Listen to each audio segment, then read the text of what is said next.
Hi viewers, this is Dr. Nagjoti, cosmetic dental surgeon, working at Elegant Dental Hospital located at KPHB, Kondapur, Manikonda, Banjara Hills and Kompalli.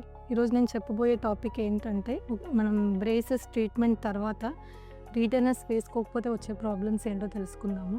చాలామంది ఏంటంటే ఇప్పుడు మనం braces వేసుకుంటారు అంటే సందులు ఉండడం వల్ల కానీ లేదంటే ఎత్తు పళ్ళు ఉండడం వల్ల కానీ లేదు అంటే ఎగుడు దిగుడుగా అంటే క్రౌడింగ్ అలా ఉండడం వల్ల కానీ బ్రేసెస్ అనేవి వేసుకుంటూ ఉంటారు. సో ఈ బ్రేసెస్ ట్రీట్మెంట్ అనేది మామూలుగానే మనకి ఒక మినిమం 8-9 months to 1 year అలా టైం పడుతుంది. కొంతమందికి పళ్ళు తీసి కూడా చేస్తూ ఉంటాము. అలాంటి వాళ్ళకి 1.5 year అట్లా టైం పడుతూ ఉంటుంది. సో దాని తర్వాత మనం కంపల్సరీ రీటైనర్ అనేది వాడాలి. సో ఈ రీటైనర్ ఏంటంటే మనం పైన పళ్ళకు కానీ కింద పళ్ళకు కానీ లోపల వైపు వేస్తామన్నమాట. ఒక వైర్ అనేది పెడతాము, కాంపోజిట్ సిమెంట్తో పెడతాము. సో ఆ వైర్ కనుక మనం వేయించుకోకపోతే ఏమవుతుంది అంటే ఇప్పుడు మనం 6 months కానీ 8 months కానీ 1 year కానీ టీత్ అనేది మూవ్ చేస్తూ ఉంటాం. సో మన బయటికి కనిపించేది 30% కనిపిస్తుంది, కానీ లోపల మాత్రం మనకి 70% రూట్ భాగం ఉంటుంది, రూట్ అనేది ఉంటుంది. సో రూట్లో నుంచి మనం మూమెంట్ చేస్తూ ఉంటాం.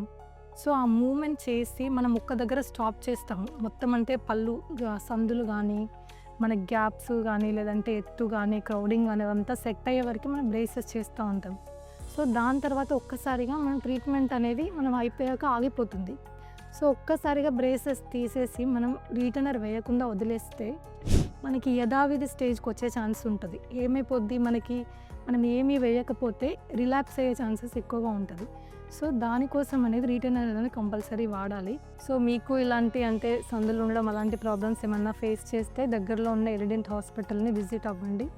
I'm doctor Nagajyothi, cosmetic dental surgeon, working at Elident dental hospital. Thank you.